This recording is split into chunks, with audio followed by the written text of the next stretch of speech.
Alors, un problème stoichiométrique qui fait intervenir des informations de pouvoir thermique. Donc, l'énoncé ci-dessus vous demande d'utiliser du pentane. Donc, on vous demande quel volume de pentane il faudra consommer pour faire chauffer 2 litres d'huile à 180 degrés. Et on vous informe que pour chauffer 2 litres d'huile de 20 degrés à 180 degrés, il faut fournir 640 kJ. Le pentane a un pouvoir thermique.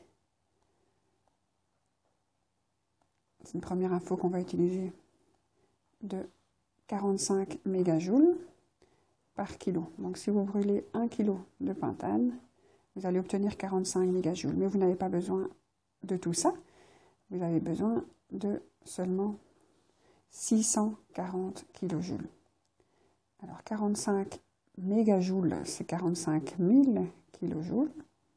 Les mégajoules, c'est 10 exposant 6 joules, 1 million de joules, et les kilojoules, c'est 10 exposant 3 joules. Donc, du million au millier, il faut multiplier par 1000. Donc, 45 mégajoules, c'est 45 000 kilojoules. Et une petite règle de 3, de 45 000 à 640, on divise par 45 000 et on multiplie par 640. Si on fait ça avec notre kilo de pentane, qui nous fournissait les 45 000 kilojoules, qui est en fait 1000 grammes, 1 kilo. Donc si on fait le même calcul, divisé par 45 000 fois 640, on aura 14,22 grammes. Donc ça, c'est la masse de pentane qu'on a besoin. Donc 1 kg de pentane fournissait 45 000 kJ, on n'a besoin que de 640 kJ, donc on a besoin de beaucoup moins que 1 kg, 14,22 grammes. Alors ce n'est pas la question qu'on nous pose, on ne nous demande pas quelle masse de pentane, on nous demande quel volume de pentane. Donc pour aller de la masse au volume, il faut se poser la question, est-ce un liquide, est-ce un solide ou un gaz? Et en fait, les alcanes jusque butane, C1, C2, C3 et C4, sont des gaz, et à partir de C5, ce sont des liquides. Donc ici, on a un volume de liquide, on devra le placer dans le brûleur sous la casserole. Ce ne sera certainement pas un gaz, hein, c'est un petit récipient de liquide. Et donc la masse qu'on a calculée, c'est 14,22 grammes. On va transformer ces grammes en millilitres, dans un volume de liquide. Et pour ça, on a besoin de la masse volumique. La masse volumique, le symbole c'est ρ, et on nous la donne dans l'énoncé, masse volumique de 0,63 grammes par millilitre. Alors, pour passer des grammes au millilitre, en utilisant la masse volumique en grammes par millilitre, on ne va pas multiplier, sinon on aura des grammes au carré, on va diviser. Donc on va prendre 14,22 grammes, divisé par 0,63 grammes par millilitre.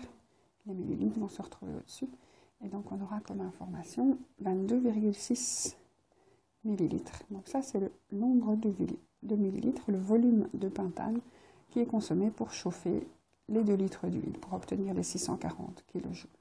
La deuxième information qu'on vous demande, c'est quel volume de dioxyde de carbone sera rejeté lorsque vous brûlez ce pentane. Et ça, c'est un problème stoichiométrique. Ce n'est pas une simple règle de 3 avec des grandeurs chimiques. Il faut cette fois-ci écrire une équation stoichiométrique, un problème stoichiométrique, donc une équation de combustion. Donc ce qu'on brûle, c'est du pentane. Pentane, vous entendez 5 dans pente, et ane, alcane. Donc il y a 5 carbones. C'est 5, et pour connaître le nombre d'hydrogène, il faut multiplier le nombre de carbone par 2, et encore ajouter 2 hydrogènes. Donc 5 fois 2, 10, plus 2, 12. Donc la formule de pentane, c'est 5H12. Son équation de combustion, il faut le brûler avec de l'oxygène. Donc ici, ce n'est pas un 4, hein, c'est un plus. Donc le pentane C5H12 va brûler avec de l'oxygène et ça va donner du CO2 et de l'eau. Pourquoi ça donne du CO2 et de l'eau? Parce que dès qu'on brûle un combustible, on obtient parmi les produits les atomes du combustible oxydé. S'il y a du carbone, ça donne du CO2. S'il y a de l'hydrogène, ça donne de l'eau.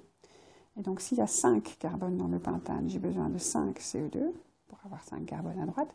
Si j'ai 12 hydrogènes, j'ai besoin de 6 H2O pour avoir aussi 12 hydrogènes à droite. Ici, j'ai 5 fois 2, 10 oxygènes, plus encore 6 oxygènes, ça me fait 16 oxygènes. Donc je pondère avec 8 fois 8 molécules d'eau, donc 16 oxygènes aussi à gauche. L'information quantitative que j'ai de mon énoncé, c'est que j'ai besoin de 14,22 grammes de pentane.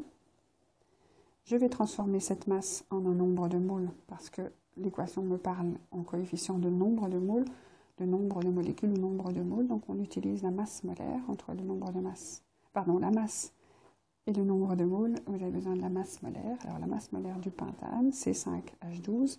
5 fois 12, c'est la masse du carbone. Plus 12 fois 1, c'est la masse de l'hydrogène. Ça va vous donner une masse de 72. Ce sont des grammes par mole, masse molaire. Vous allez ici diviser vos 14,22 par les 72 pour obtenir un nombre de moles de 0,2. Alors, vous allez en fait consommer 0,2 moles. Donc, vous avez 0,2 moles de combustible, vous consommez cela, et le coefficient qu'il y a devant ce 0,2 est de 1. Et donc, vous allez tout consommer. Et chaque fois que vous allez consommer cette même quantité de 0,2, vous allez ici avoir 5 fois plus de CO2, puisqu'il y a un coefficient 5. Vous avez 5 fois 0,2, 5 fois plus de moles de dioxyde de carbone qui est produite. Donc, vous avez une mole, c'est le nombre de moles de CO2 qui va être produit chaque fois qu'on va brûler 14,22 grammes de pentane, et c'est ce qu'on a besoin pour chauffer notre huile. Donc, on a une information ici en moles, mais ce n'est pas ce qu'on nous demande. Ça, c'est la quantité de CO2 qui va être relâchée en moles. On nous demande un volume. Le dioxyde de carbone est un gaz, et donc là, pour les gaz, on sait aller directement du nombre de moles au volume de gaz. Pour les liquides, c'est plus compliqué. Le volume est relié à la masse, ce n'est pas au nombre de moles. Donc les gaz, on a une information qui relie le volume et les moles. Donc c'est le volume molaire des gaz qui est de 24,5 litres par mole à 25 degrés.